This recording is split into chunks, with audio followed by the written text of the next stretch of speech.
Hello everyone, I'm going to explain all about JSON in 10 minutes. So after watching this video, you will have a good understanding of JSON. You will know what exactly JSON is, how it looks like, how it works, and what are the important features of JSON. Alright guys, so that being said, let's begin the video. So guys, in this video, we'll cover what exactly JSON is. We'll talk about JSON syntax. We'll talk about JSON features. We'll also see what is the difference between JSON and XML, data types that we have in JSON, and in the end, we'll just quickly talk about JSON versus JavaScript because as you know, JSON is a subset of JavaScript, right? So we'll see how these two can work together. Alright guys, what exactly JSON is? First of all, JSON stands for JavaScript Object Notation. Okay, it is an open standard format which is lightweight and text-based, designed explicitly for human readable data interchange. So that like if you look at the JSON file, you would be able to understand the data. It is language independent data format. It supports data structures like objects and arrays. So it is easy to write and read data from JSON. So we'll talk about objects and arrays later in this video. Alright guys, okay guys, as I mentioned, JSON stands for JavaScript Object Notation. JSON objects are used for transferring data between server and client. XML serves the same purpose. However, JSON objects have several advantages over XML, and we'll talk about those advantages in this video. Okay, alright guys, let's talk about JSON syntax rules. So guys, in JSON, data is specified as name and value pair. Okay, and there will be a colon in between name and value. For example, if you see here, first name is the name or field or attribute, and then we have got colon in between and then the value. Okay, so this is the field name and then value. In case of multiple fields or multiple attributes, right, then we have to separate those multiple items by commas. Okay, for example, like first name, then comma, then last name, then age.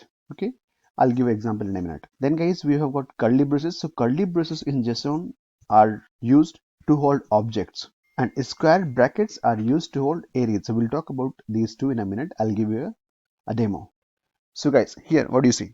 We have got a attribute or a field name called first name, then value is Trishan. Attribute and value or field or value is separated by a semicolon. So in case of multiple attributes, those attributes will be separated by a comma that you can see here. Like we've got first attribute, first name, colon, Trishan, then comma, then second attribute, then comma, and then third attribute. I hope it is clear. Now guys, as I mentioned, curly braces is used to represent an object in JSON, right? So variable student, a JSON object, okay, holding these values. All right, let's go and quickly talk about the features of JSON. Very first thing, or first of all, it is lightweight. It is language independent. It means it can be used with any programming language.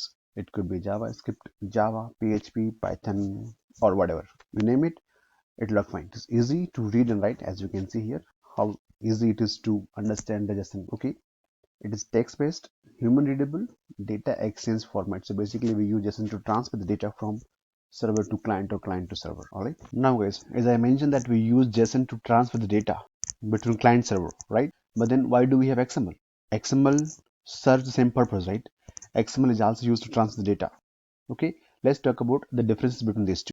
Now guys, as I mentioned earlier, if there are multiple attributes or multiple fields, those will be separated by a comma sign that you can see here, right? We have got name is one attribute, age is another attribute, city is another attribute, and each name and value pair will be separated by a colon. Okay, field name colon value, you got it? And this curly braces, it represents what? It is an object. So this is one object, then we have got another object, then we have got another object, and then here's the last object. So basically we have got four objects. Now guys, because we have got four objects, how can we store those four objects? So array is the only way to hold it, right?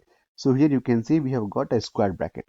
So a square bracket in JSON represents an array. Okay, so students is an array having four objects, and each object here has got three attributes: name, age, and city. You got it? Now this is the JSON representation of an array having four objects, and each object is having three attributes. Now let's see how can we do same in XML. Alright guys, so what you see here is the XML representation of same students object, like that array having 4 objects, right? So this is the same representation in XML. In XML, everything is all about tags. Like we have got students, so this is the starting tag, and then there will be one end tag as well, right? And then for each student, there is another set of tags that we have used here, like student starting tag and then closing tag. Inside that student tag, we have got another 3 tags. One is to hold name, one is to hold age, and one is to hold city, right? So by looking itself only, you can say that XML is a little bit complex. And one more difference is that in XML, we don't have anything called array, but we do have array in JSON. Alright guys, now guys, I'll mention all the differences between JSON and XML in a tabular format. Let me bring up the table. So alright guys, here I mentioned all the differences between JSON and XML. You guys can pause the video and go through each one. Alright guys, now quickly talk about the JSON data types. So in JSON we have got string, we have got number, we have got object, array, boolean and null. So these are the data types that we have got in JSON. Okay, let me give you an example as well so it will be easy to understand. Alright guys, so very first is string. So anything in double quotes is a string value. So first name is the field or the attribute name, then we have got colon and then value. Okay, so this is the value. So this value is in double quotes, right? It means it is a string value. You got it? It is very simple to understand. In case of numbers or numeric values, you won't see double quotes. You will just see the value like 1, 2, 3, 100 or 1000, like that. Objects, as I mentioned earlier, objects will be in a curly braces, right? So if you see here, student is an object. So this is the curly braces, like starting of the object, and here is the end of the object. And this object has got 1, 2, 3 attributes. First name, so the name is having a string value, age is having a numeric value, and country is having a string value. All right.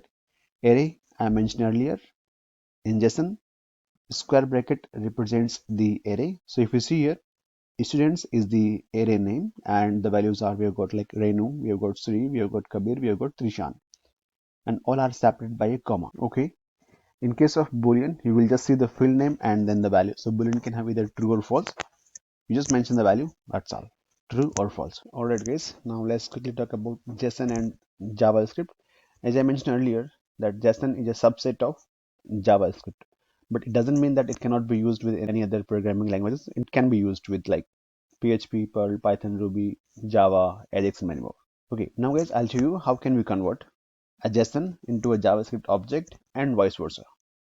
Okay, so there are 2 ways to do it. Like for example, if you have a JSON file, JSON data, and if you want to convert the JSON file or JSON data into a JavaScript, can be done by using 2 ways.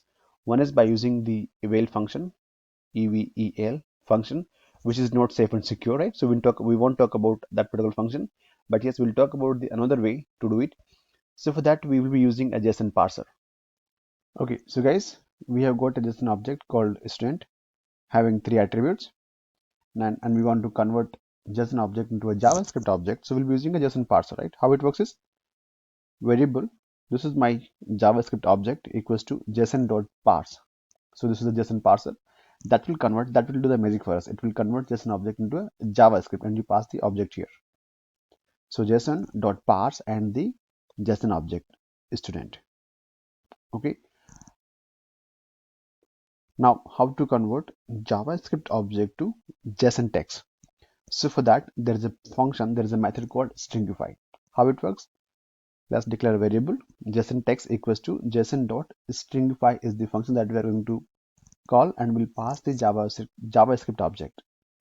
So this stringify function will convert JavaScript object to JSON text. Alright guys, I hope you have got a good understanding of JSON and you can immediately start working on JSON. Alright, thank you for watching.